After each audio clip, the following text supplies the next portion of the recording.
Divórcio de Guy de Maupassant, voz Iba Mendes.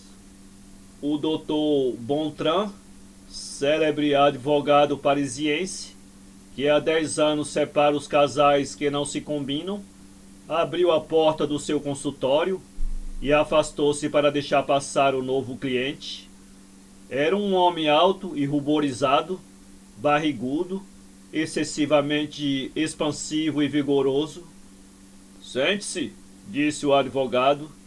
O cliente sentou-se e, depois de tossir um pouco: venho pedir-lhe, doutor, que faça o meu divórcio. Sou um antigo advogado, tenho 37 anos, tive um casamento muito infeliz. Meu caso é especial e as queixas que tenho contra minha mulher são de natureza particular, mas começo pelo princípio. Casei-me de maneira muito estranha. Eis o que me aconteceu, doutor. Como disse, era advogado em Rouen, não passava necessidade, mas ganhava pouco e era obrigado a certas economias, o que na minha idade é um tanto desagradável. Como advogado, lia cuidadosamente os anúncios dos jornais, as ofertas e procuras, as correspondências, etc. E mais de uma vez tive a ocasião de arranjar para meus clientes alguns casamentos vantajosos. Um dia leio o seguinte: moça bonita, bem educada, desposaria homem honrado, trazendo-lhe 2.500.000 francos de dote. Justamente nesse dia eu jantava com 2 amigos, um outro era advogado industrial. Falamos sobre casamentos e eu me referi à moça dos 2.500.000 francos. O advogado vira excelentes matrimônios contratados em idênticas situações e acrescentou: por que não pegas a oportunidade? Não seria nada mal, hein? Possuir 2.500.000 francos.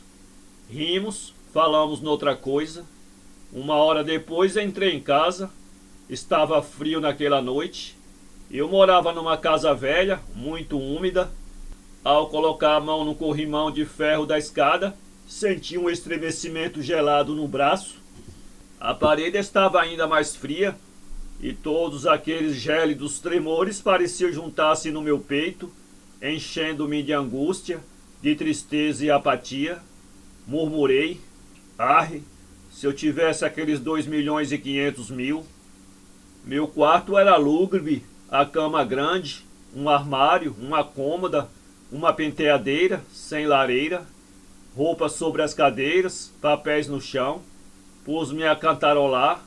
Ao deitar-me, pus-me a pensar na mulher, de um modo genérico. Pensei tanto que custei a dormir. No dia seguinte, ao abrir os olhos, de madrugada, lembrei-me que precisava estar às 8 horas em Darnétal para um caso importante. Era preciso levantar-me às 6 e nevava. Puxa, se eu tivesse aqueles 2.500.000. Voltei ao cartório às 10 horas, que cheiro de papéis velhos, de roupas usadas, camisas, cabelos, peles de inverno, mal lavadas, tudo isso esquentado a 18 graus. Almocei, como sempre, uma costeleta queimada e um pedaço de queijo. Depois pus-me a trabalhar.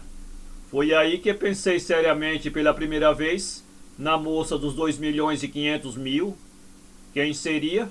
Por que não escrever? Por que não saber? Enfim, doutor, vou encurtar o relato. Durante 15 dias, essa ideia me obcecou, me torturou. Todos os meus aborrecimentozinhos e pequenas misérias de todos os dias picaram-me como agulhadas, e cada um desses sofrimentos me fazia logo pensar na moça dos 2.500.000 francos. Imaginei sua história. Quando se deseja uma coisa, doutor, imagine-se que ela seja tal como se quer. É claro que não era muito natural que uma moça de boa família, com um dote daqueles, procurasse um marido pelos jornais. No entanto, era bem provável que ela fosse honrada e infeliz.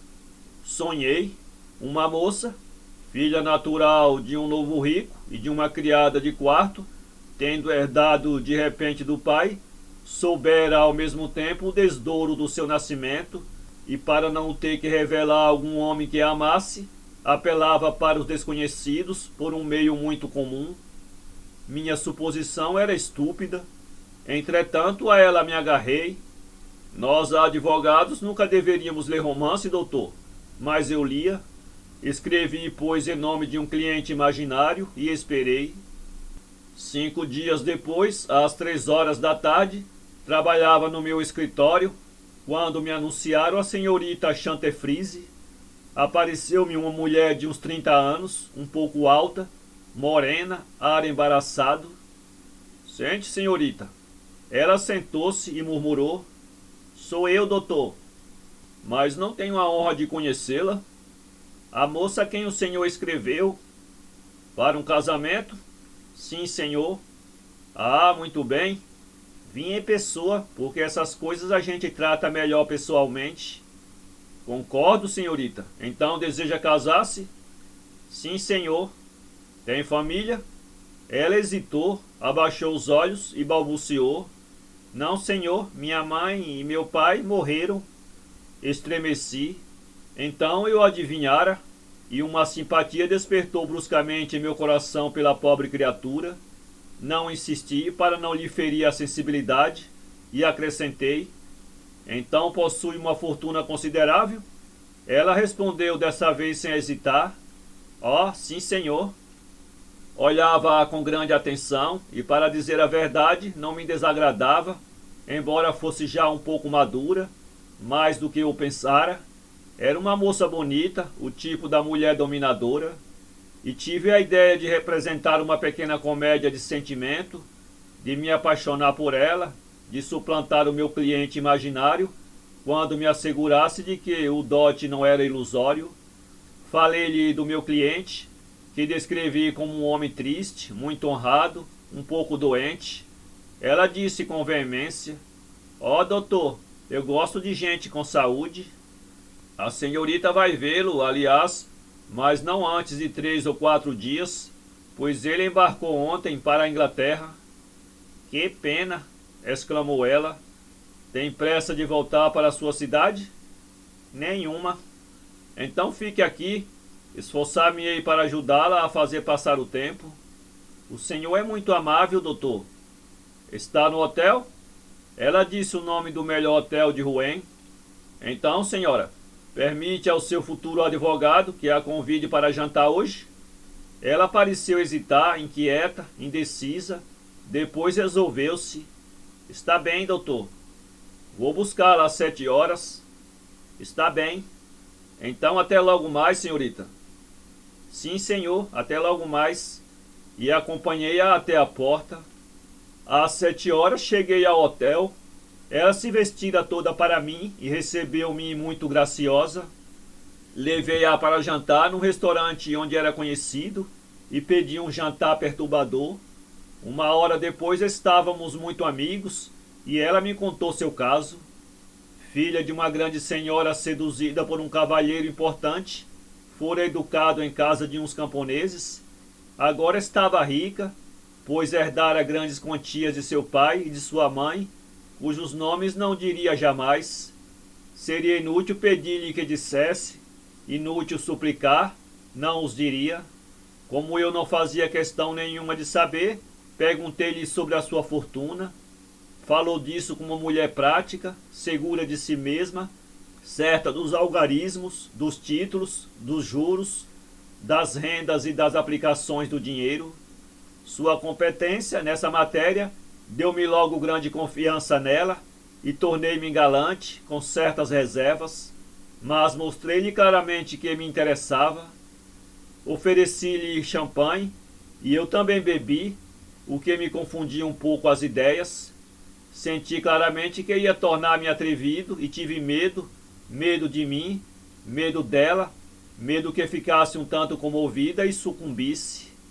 Para acalmar-me, recomecei a falar-lhe do dote, que era preciso demonstrar de maneira firme, pois que meu cliente era grande de negócios.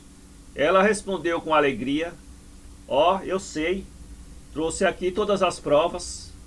Estão no hotel, pode mostrá-las? Pois não, Hoje mesmo? Está bem. Isso me salvava. Paguei a conta e fomos para o hotel. De fato, trouxera todos os títulos. Não podia duvidar, ali estavam. Eu os pegava e os lia. Isso me pôs tal alegria no coração que senti imediatamente um violento desejo de beijá-la. Era um desejo casto, desejo de homem feliz, e beijei-a uma vez, duas, 10, tanto que a champanhe ajudando, sucumbi. Ou melhor, não, ela sucumbiu. Ah, doutor, como fiquei depois daquilo. E ela então chorava como uma louca, suplicando-me que não a traísse, que não a perdesse. Prometi-lhe tudo o que ela quis e saí num estado de espírito lamentável. Que fazer? Abusara da minha cliente. Isso não seria nada se eu tivesse de fato um cliente para ela, mas não tinha. O cliente era eu, o cliente ingênuo, o cliente enganado, enganado por si mesmo. Que situação! Poderia abandoná-la, é verdade, mas o dote, o belo dote, o bom dote, palpável, seguro. Além disso, teria o direito de deixar aquela pobre moça depois de a haver seduzido, mas quantos aborrecimentos mais tarde, que pouca segurança com uma mulher que sucumbia assim. Passei horrível noite de indecisão, torturado de remorsos, devastado de receios, sacudido por todos os escrúpulos, mas pela manhã minha razão se esclareceu, vesti-me com cuidado e apresentei-me às 11 horas no hotel. Vendo-me, ela enrubesceu até os olhos, disse-lhe: Senhorita, só me resta fazer uma coisa para reparar o mal, peço sua mão em casamento. Ela balbuciou: Está bem, eu lhe dou, casamo-nos. Tudo foi uma maravilha durante 6 meses. Passei adiante o cartório, vivia das rendas e na verdade não tinha nenhuma reclamação a fazer de minha mulher. No entanto, notei aos poucos que, de quando em quando, ela saía e demorava fora de casa. Era sempre em dias fixos. Numa semana era na terça, na outra era na sexta. Acreditei-me enganado e seguia. Era uma terça-feira. Ela saiu a pé a 1 hora, desceu a Rua da República, virou à direita pela rua que segue o Palácio Arquiepiscopal, tornou a Rua da Ponte Grande até o Sena, seguiu o cais até a Ponte de Pedra, atravessou o rio. A partir deste momento, pareceu inquieta, virando-se com frequência, olhando para todos os que passavam. Como eu me disfarçava em carvoeiro, não me reconheceu. Enfim, entrou na estação da margem esquerda, já não tinha mais dúvida. Seu amante ia chegar pelo trem de 1 hora e 45. Escondi-me atrás de um caminhão e esperei. Um apito, um alvoroço de passageiros. Ela se aproxima, corre, segura nos braços uma menininha de 3 anos, que uma gorda camponesa acompanha e beija-a com paixão. Depois vira-se, observa outra criança, menor, menina ou menino, carregado por outra camponesa, atira-se a ela, abraça-a com violência e segue acompanhada pelos 2 garotinhos e pelas 2 amas em direção à longa, sombria e deserta alameda. Voltei transtornado, compreendendo e não compreendendo, não ousando adivinhar. Quando chegou para jantar, atirei-me a ela, gritando: Que crianças são aquelas? Quais crianças? Aquelas que você esperou no trem de Santo Severo? Ela soltou um grito e desmaiou. Quando voltou a si, confessou-me num dilúvio de lágrimas que tinha 4 filhos. Sim, doutor. 2 para a terça-feira, 2 meninas, e 2 para a sexta-feira, 2 meninos. E era aquela, que vergonha, a origem da sua fortuna, os 4 pais. Foi assim que ela constituiu o dote. Agora, doutor, que me aconselha? O advogado respondeu gravemente: Reconheça seus filhos, senhor. Ai, ai, ai. Para ler este conto, acesse www.poeteiro.com